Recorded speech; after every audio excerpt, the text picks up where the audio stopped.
Eagle দাদার বাগানে ঢুকে কে ডালিম চুরি করছে? ওই পাখিকে তো আমাদের বনের পাখি বলে মনে হচ্ছে না। এসব বলে কাকুলি কালুর কাছে চলে যায়। এই যে চোর পাখি, তোমার তো দেখছি অনেক সাহস। অন্য বন থেকে আমাদের বনে এসে আবার ঈগল দাদার বাগানে ডালিম চুরি করছো। ঈগল দাদাকে এক্ষুনি ডাকছি, দাঁড়াও। না না পাখি, তুমি ঈগল দাদাকে ডেকো না, চাইলে আমি তোমাকে এই ডালিমের ভাগ দিব। সত্যি বলছো? তাহলে বলে দিব না, কিন্তু ভাগের ডালিমগুলো কিন্তু আমাকে বাড়িতে পৌঁছে দিয়ে আসতে হবে। তাই দিব, আগে তো ডালিমগুলো বস্তায় তুলতে দাও। এরপর কালু ডালিমগুলো বস্তায় তুলে নিয়ে কাকুলির সাথে তাদের বাড়িতে চলে যায়। ও মা, কাকলি, বস্তার ভিতরে করে কি নিয়ে আসলি? আর এই পাখিটাকে তো ঠিক চিনলাম না। এই পাখিকে তুমি চিনবে না মা, ও তো পাশের বন থেকে এসেছে। তারপর কাকুলি তার মাকে সমস্ত কথা খুলে বলে। ভালোই করেছিস বাবা, এভাবে আমাদের ভাগ দিলে আমরা তোমাকে আরো জিনিসপত্র চুরি করতে সাহায্য করব। তাই নাকি মাসি? আচ্ছা ঠিক আছে, তাহলে আমি আমার ডালিমের বস্তাটা এখানে নিয়ে আসি।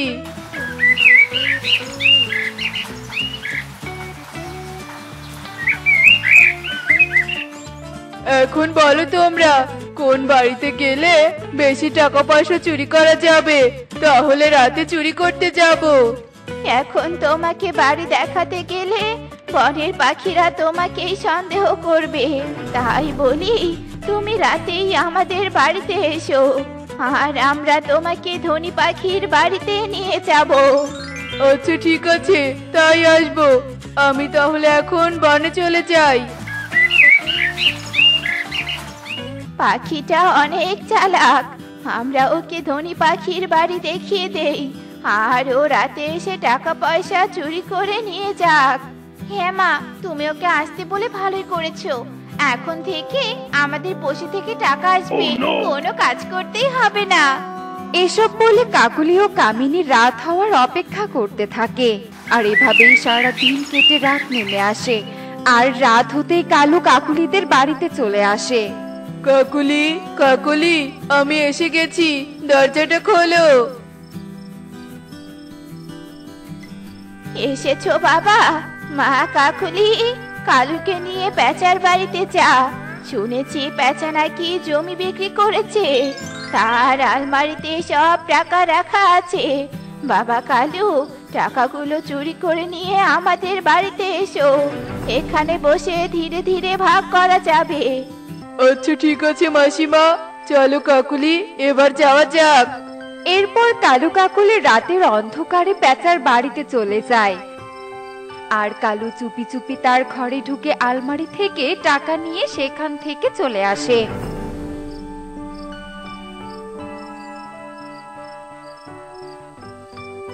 ও মা, এত টাকা চুরি করেছো? কেউ তো আবার দেখেনি? না মা, কেউ দেখেনি।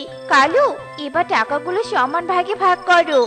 কিন্তু আমি তো কষ্ট করে চুরি করেছি, তাহলে তোমাদের সমান ভাগ দিব কেন? আমি তোমাদের 3 ভাগের 1 ভাগ দিব।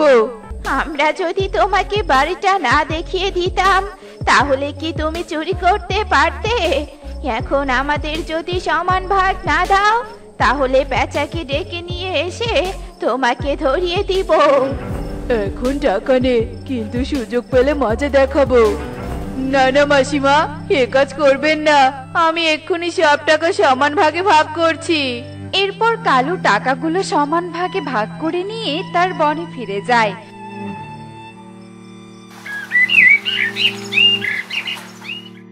কি সর্বনাশ হয়েছে, আমার এতগুলো টাকা কে চুরি করে নিয়ে গেছে?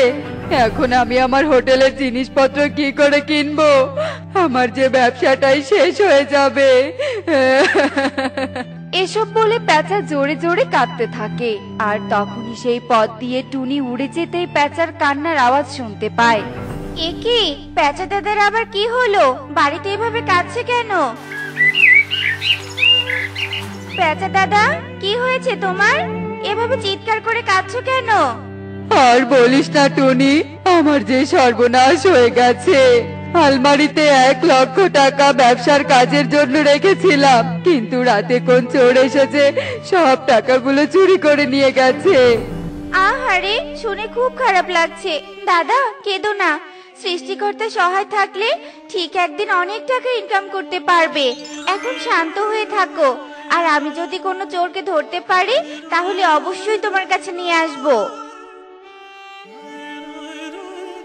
এই কবুতর, একটা কাজ করবি? তোকে একদিনেই 5,000 টাকা দিব। কি, একদিনেই 5,000? কিন্তু কি কাজ কালু দাদা? এদিকে আয়, কানে কানে সবটা বলছি। এরপর কালু কবুতরের কানে কানে সব কথা খুলে বলে, আর তারপর তারা পাশের বনে যাওয়ার উদ্দেশ্যে উঠতে থাকে এবং উঠতে উঠতে এক পর্যায়ে তারা পাশের বনে পৌঁছে যায়। তুই এই বনের বাজারে গিয়ে কিছু আইসক্রিম কিনে নিয়ে আইসক্রিমের দোকান ধরবি, আর আমি কিছুক্ষণের মধ্যেই কাকুলি আর ওর মাকে নিয়ে ঘুরতে ঘুরতে তোর কাছে যাব।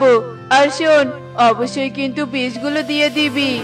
হ্যাঁ হ্যাঁ কালু দাদা, যেভাবে বলেছো আমি সেভাবেই কাজ করব। কালু কবুতর এসব বলে সেখান থেকে চলে যায়। আর এদিকে পুকুরের পাড় থেকে কাকুলি যে তাদের সমস্ত কথা শুনে ফেলে সেটা তারা বুঝতেই পারে না। বুঝেছি, শয়তান কালু, আমাদের মেরে ফেলে সব টাকা পয়সা নিজে নিতে চাইছিস, কিন্তু এটা কিছুতেই হতে দিব না। যেভাবেই হোক মাকে যে আটকাতেই হবে।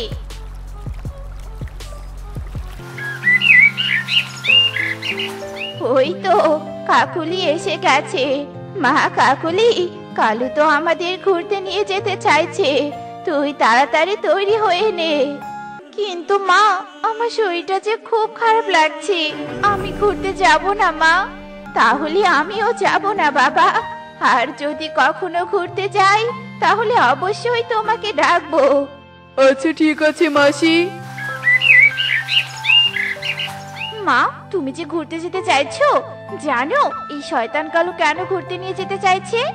এরপর কাকুলি কামিনীকে সমস্ত কথা খুলে বলে। আচ্ছা, এ তো তাহলে একটা খুনি পাখি। এই পাখির সাথে মেশা যাবে না, কখন না কখন আমাদের খুন করে ফেলে। মা, না মিশলেও যে কোনো ভাবে খুন করবে, তাই বুদ্ধি করে ওদের শাস্তি দিতে হবে। আমার মাথায় কোনো বুদ্ধি আসছে না, তুমি একটা বুদ্ধি বের করো মা। আমারও মাথায় কোনো বুদ্ধি আসছে না।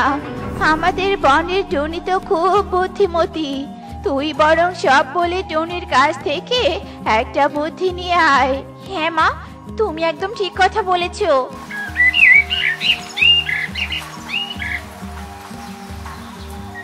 টুনি, আয় টুনি, বাড়িতে আছিস? হ্যাঁ কাকুলি দিদি, বলো কি হয়েছে, আমাকে এত ডাকছো কেন? আর বলিস না রে টুনি, আমরা যে বড় বিপদে পড়েছি। এরপর কাকুলি টুনিকে সব কথা খুলে বলে। তোমরা চোরের সাথে যোগ দিয়েছো, এজন্যই তো এই বিপদে পড়েছো। আচ্ছা ঠিক আছে, আমি তোমাদের ভালো বুদ্ধি দিচ্ছি। এই বুদ্ধিতে কাজ করলে কালু তার শাস্তি ঠিক পেয়ে যাবে। এরপর টুনি কাকুলিকে তার সব বুদ্ধির কথা খুলে বলে। আর তারপর কাকুলি বাড়িতে চলে আসে। হ্যালো কালু দাদা, তুমি বনে চলে গেছো নাকি? আমার শরীরটা ভালো হয়েছে, তোমার সাথে ঘুরতে যেতে চাই। বনের দিকে যাচ্ছিলাম। আচ্ছা ঠিক আছে, তাহলে তোমরা পুকুর পাড়ে এসো, আমি এক্ষুনি রওনা দিচ্ছি। কবুতর, যেভাবে বলেছি তুই এবার সেভাবেই কাজ করবি। আচ্ছা ঠিক আছে দাদা।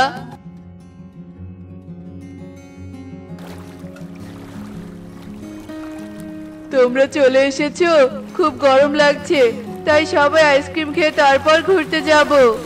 আচ্ছা ঠিক আছে কালু, চলো। এরপর সবাই কবুতরের সাজানো দোকানে চলে যায়, আর কাকুলি ও কামিনী হাতে আইসক্রিম নিয়ে অভিনয় করে মাটিতে পড়ে যায়। আর তখনই টুনি পুলিশ নিয়ে সেখানে চলে আসে।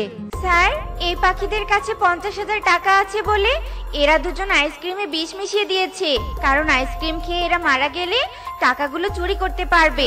শয়তান পাখি, তোদের জেলে নিয়ে গিয়ে উচিত শিক্ষা দিব। টুনি, তুমি এই পাখি দুটোকে হাসপাতালে নিয়ে যাওয়ার ব্যবস্থা করো। আচ্ছা ঠিক আছে স্যার। স্যার, দয়া করে আমাদের ছেড়ে দিন, আমরা আর এমন কাজ করব না। চুপ কর খুনি পাখি, কথা না বলে তাড়াতাড়ি থানায় চল।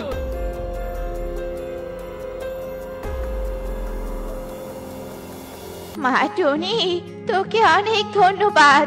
তোর জন্য আজ আমরা বেঁচে গেলাম।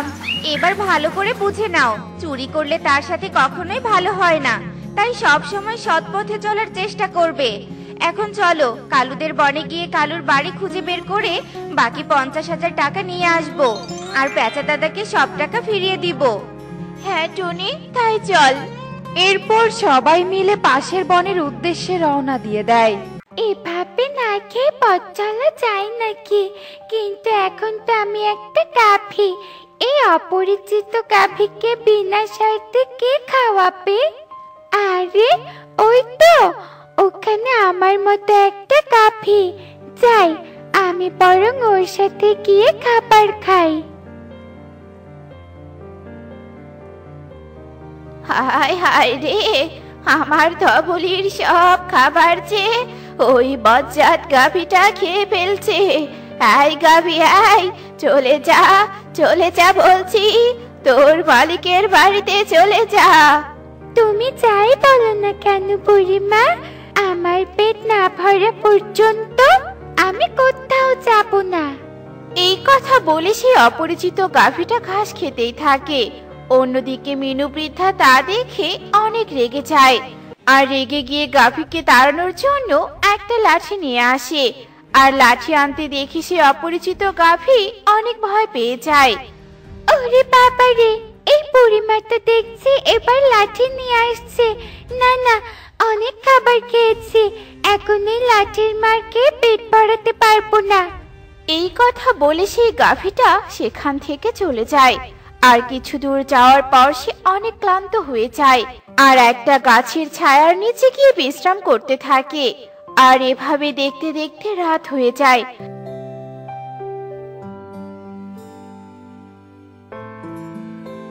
তবুও সেই গাভীর ঘুম ভাঙে না। অন্যদিকে সেই রাতে কাজ শেষে বাড়ি ফিরছিল কালু। কালু সেই গাভীকে ঘুমিয়ে থাকতে দেখতে পায়। একই, এটা আবার কার গাভী? এত রাতে গাভীটা এই বনে কি করছে? না না, আমি বরং ওকে আমার সাথে নিয়ে যাই, তা না হলে যে ওকে কোনো কষাই এসে নিয়ে যাবে। হয়েছে, অনেক ঘুমিয়েছিস, এখন আমার সাথে চল। কাল যদি তোর মালিক তোকে খোঁজ করতে আসে, তাহলে আমি তোকে ফিরিয়ে দিব। এরপর কালু সেই গাভীটিকে সাথে নিয়ে তার বাড়িতে চলে যায়, আর তার বাড়িতে গিয়ে একটা গোয়াল ঘরে বেঁধে রাখে। আর এভাবে দেখতে দেখতে রাত কেটে সকাল হয়ে আসে।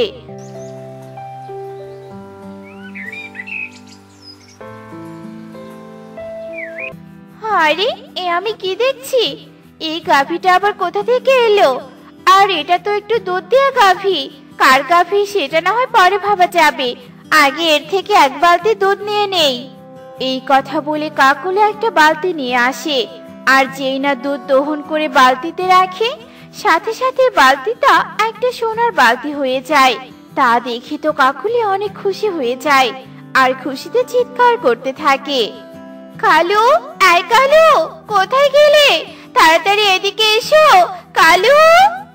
ওরে বাবা রে, এভাবে কেউ চিৎকার করে নাকি? যাই হোক, এবার বলো তো কি হয়েছে? দেখো কালু, দেখো, এই গাভীর দুধ বালতিতে রাখার সাথে সাথেই বালতিটা কেমন সোনার বালতি হয়ে গেছে। তার মানে এটা কোনো জাদুই গাভী। তার মানে কাল রাতে আমি একটা গাভী না, একটা সোনার খনি নিয়ে এসেছি। শোনো কাকুলি, এই গাভীকে কিছুতেই হাতছাড়া করা যাবে না। এই গাভী যে আমাদেরকে অনেক ধনী বানিয়ে দিবে। যাও কাকুলি, একটা শক্ত আর একটা মোটা দেখে দড়ি নিয়ে এসো। কি, এরা তো লোভে পড়ে আমাকে রেখে দিতে চাইছে, কিন্তু এভাবে বন্দি জীবন কাটিয়ে এদের উপকার করলে তো এদের লোভ দিন দিন বাড়তেই থাকবে। না না, এ বাড়িতে আর এক মুহূর্ত থাকা যাবে না। এরপর কাকুলি ঘর থেকে একটা শক্ত দড়ি নিয়ে আসে, আর তখনই সেই গাভীটা সেখান থেকে ছুটে পালিয়ে যায়। এদিকে কালু ও কাকুলি গাভীটির পেছন পেছন চলে যায়, কিন্তু তারা আর ধরতে পারে না। পারুল, পারুল, এই দেখ, আমি তো বলটা নিয়ে এসেছি। চল পারুল, আমরা মাঠে খেলতে যাই। তুই একটু দাঁড়া চোখে, আমি পায়েসটুকু খেয়ে এক্ষুনি আসছি। আর তুই কি জানিস, আমার মায়ের হাতের বানানো পায়েস অনেক মজা, তুই একটু খেয়ে দেখবি? পায়েস? না না, আমি পায়েস খাবো না। আমার মা তো রোজ সকালে আমাকে পায়েস খেতে দেয়। তাছাড়া মায়ের হাতের পায়েস খেতে খেতে আমিও পায়েস বানাতে শিখে গেছি। ভাতের মধ্যে একটু ঠান্ডা পানি দিলেই হয়ে গেল পায়েস। ধুর পাগলি, সেটাকে পায়েস বলে নাকি? তুই যেটা রোজ খাস সেটা পায়েস নয়, সেটা হচ্ছে পান্তা ভাত। তুই একটু দাঁড়া, আমি তোর জন্য দুধের পায়েস নিয়ে আসছি। কিছুক্ষণ পর সুখী টুকির জন্য এক বাটি দুধের পায়েস নিয়ে আসে, আর দুধের পায়েস খেয়ে টুকি অনেক খুশি হয়ে যায়। ওয়াও, দুধের পায়েস খেতে তো ভারী মজা। মাসি, ও মাসি, আমি তাহলে যাই আর আমার মাকে গিয়ে বলি আমাকেও যেন তোমার মতো করে দুধের পায়েস বানিয়ে দেয়। এই কথা বলে টুকি পারুলের বলটা রেখে বাড়ির দিকে চলে যায়। আর মাঝপথে গিয়ে টুকির সাথে তার মায়ের দেখা হয়ে যায়। এই তো তুই এখানে, তা কোথায় থেকে আসলি শুনি? আমি যে তোকে সারা বন খুঁজে বেড়াচ্ছি। চল পায়েস খাবি, চল, আমি তোর জন্য গরম গরম পায়েস রান্না করছি। চল মা, খাবি আয়। না মা, আমি দুধের পায়েস খাবো। পারুলের মা মাসি আছে না, অনেক সুন্দর করে দুধের পায়েস বানাতে পারে। তুমি বরং মাসির কাছ থেকে পায়েস রান্না করে শিখে নাও, তারপর আমাকে দুধের পায়েস বানিয়ে দাও। তোকে আমি কিভাবে দুধের পায়েস বানিয়ে দিব রে মা? হয়তো দাম দিয়ে কি আমি গাভীর দুধ কিনতে পারি বলতো? আমি যে ঠিক মতো একটু বাজারই করতে পারি না। আর এজন্য তোকে পান্তা ভাত খেতে দিয়ে পায়েসের কথা বলতাম। আমি তোকে মিথ্যা বলেছিলাম রে মা, মিথ্যা বলেছিলাম। দুধের পায়েস খাওয়ার মতো সামর্থ্য যে আমাদের নেই রে মা। কেঁদো না মা, কেঁদো না। তুমি কাঁদলে যে আমার অনেক কান্না পায়। আচ্ছা মা, আমি আর কখনো দুধের পায়েস খেতে চাইবো না। চলো মা, বাড়িতে চলো। আহারে, এদের তো দেখে অনেক কষ্ট, সামান্য একটু দুধের পায়েস খেতে পাচ্ছে না। আমি বরং এদেরকে সোনার জিনিস দিয়ে সাহায্য করব, আর এদের সাহায্য করার মাধ্যমে আমার মুক্তি হলেও হতে পারে। এরপর গাভীটি টুনি ও টুকির পেছন পেছন চলে যায়। আর কিছুক্ষণের মধ্যেই তারা তাদের বাড়িতে চলে যায়। এদিকে সেই গাভীটিও টুনির বাড়িতে পৌঁছে যায়। মা, ও মা, ওই দেখো, এই গাভীটা আমাদের বাড়িতে চলে এসেছে। আর আমি অনেকক্ষণ থেকে খেয়াল করছি, এই গাভীটা আমাদের পিছনে পিছনে আসছিল জানো। আহারে, গাভীটা মনে হয় দুধ দেওয়ার গাভী, আর ওর মনে হয় দুধ দেওয়ার সময় হয়ে এসেছে। যারে মা, একটা বালতি নিয়ে আয়। আমরা বরং গাভীটা দুধ দহন করে রেখে দেই, এরপর এর মালিক এলে দুধের বালতি সহ গাভীকে ফিরিয়ে দিব। এরপর টুকি একটা বালতি নিয়ে আসে, আর বালতিতে দুধ পড়ার সাথে সাথেই সেই বালতিটা সোনার বালতি হয়ে যায়। আর তা দেখে তো টুনি অনেক অবাক হয়ে যায়। এ কি, বালতিটা সোনার বালতি হয়ে গেল কিভাবে? তার মানে এটা একটা জাদুর গাভী। সৃষ্টিকর্তা বুঝি আমাদের অভাব সহ্য করতে পারেনি রে মা, তাই এই গাভীটাকে আমাদের কাছে পাঠিয়েছে। তুমি কার গাভী তা আমি জানি না, তবে এই সোনার বালতিটা বিক্রি করে আমি একটা ব্যবসা শুরু করব, আর ব্যবসা করে তোমার মালিককে এই সোনার বালতির টাকাটা পরিশোধ করে দিব। এবার মনে হয় আমি এক সৎ আর ভালো স্বভাবের পাখির কাছে এসেছি। এর মধ্যে কোনো লোভ নেই, মুক্তি পাই আর না পাই, আজকে থেকে আমি বাড়িতেই থাকবো। এরপর টুনি সোনার বালতি নিয়ে বাজারে বিক্রি করতে চলে যায়। আর সোনার বালতি বিক্রি করে সে বনের মধ্যে একটা সবজির দোকান দেয়। আর এভাবে দেখতে দেখতে 2-4 দিন কেটে যায়।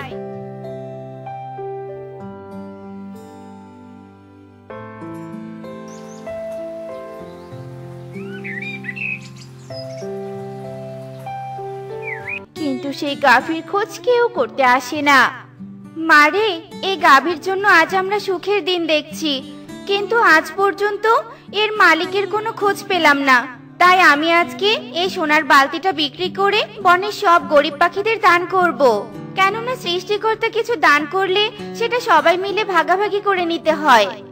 এরপর টুনি আরো একটা সোনার বালতি বিক্রি করে বনের গরিব দুঃখীদের মাঝে দান করে দেয়। এদিকে টুনির ভালো কর্মের জন্য গাভীটি তার আসল রূপ ফিরে পায়। আরে এই তো আমি মুক্তি পেয়েছি। তার মানে টুনি আমার দেয়া দানের টাকা দিয়ে অন্যদের সাহায্য করায় আমি মুক্তি পেয়ে গেছি। একবার যখন মুক্তি পেয়েছি তাহলে আর কখনো আমি লোভ করব না। এ কি, কে তুমি? এখানে তো একটা গাভী ছিল। ওই গাভীটি আর কেউ নয়, ওটা আমি ছিলাম। একদিন আমি এই বনে এসে এক বৃদ্ধা ও তার জাদুর গাভীকে দেখতে পাই। আর তার জাদুর গাভীর দুধ দেওয়ার পরিবর্তে সোনা দিত। আর তা দেখে আমার খুব লোভ হয়। আর এর জন্য আমি সেই গাভীটাকে নিজের করে নিতে চেয়েছিলাম। এরপর আমি সেই বৃদ্ধাকে গিয়ে আঘাত করি। শোনো ঠাকুমা, এখন থেকে এই জাদুর গাভী আমার। লোভী পরি কন্যা, এই গাভী একদিন তোর মতোই লোভ করেছিল, আর এজন্য আমার অভিশাপে জাদুর গাভী হয়ে গেছে। তুইও লোভ করেছিস, তাই তুইও এর মতো একটা জাদুর গাভী হয়ে যাবি। আর তোর দেয়া সোনার বালতি পেয়ে যদি কেউ লোভ না করে, বরং তা দিয়ে তার উপকার করে, তবেই তুই মুক্তি পাবি। সবই তো শুনলে, এখন আমাকে যেতে হবে। আর এখন তো তোমাদের দুধের পায়েস খেতে আর কোনো অসুবিধা নেই, তাই না? কারণ এখন তোমরা উপার্জন করো। এই কথা বলে পরিকন্যা সেখান থেকে চলে যায়। এদিকে টুনিও তার সবজির দোকান চালিয়ে সংসার চালাতে থাকে। দেখলে তো বন্ধুরা, লোভ করলে কি হয়। এমনই সব মজার মজার শিক্ষণীয় টুনি পাখির গল্প দেখতে আমাদের পাশে থেকো। আর গল্পটি কেমন হয়েছে তা কমেন্টে জানাতে ভুলো না কিন্তু। বাই।